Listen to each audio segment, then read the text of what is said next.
গরুর কলিজা আর গরুর মাংস একসাথে রান্না করব ঝোল ঝোল করে আলু দিয়ে। জাস্ট কালারটা দেখেন কতটা সুন্দর হয়েছে।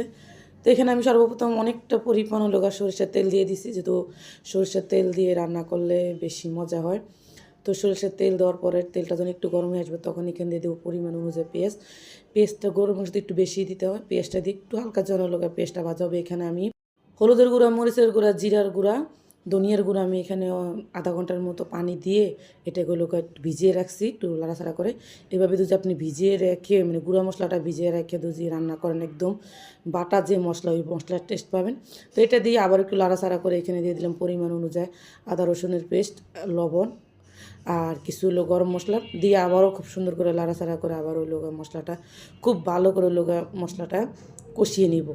এখানে আমি গরুর মাংস এবং গরুর কলিজা খুব সুন্দর করে ধুয়ে নিছি, ধুয়ে মশলাটা কষানো একদম। মশলাটা কিন্তু অনেক সময় নিয়ে কষাবেন, যতটা সময় মশলাটা কষাবেন খাবারের টেস্ট তত বেশি ভালো আসে।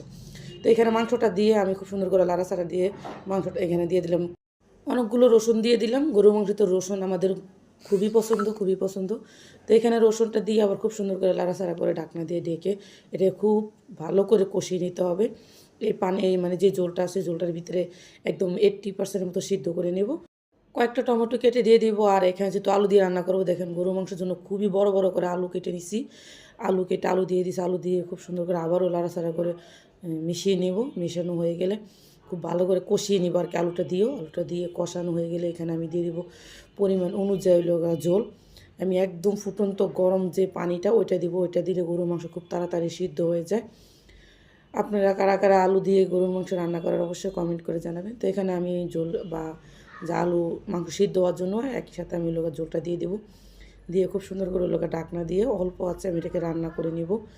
আমি আর একটু ঝোল শুকিয়ে নেব। তো ঝোল আমার কাছে মনে হয়েছে এখানে লবণের পরিমাণ কম, তো এখানে আমি আর একটু লবণ দিয়ে দিছি। আমার ছেলে হলে ওয়েট করতেছে খাওয়ার জন্য।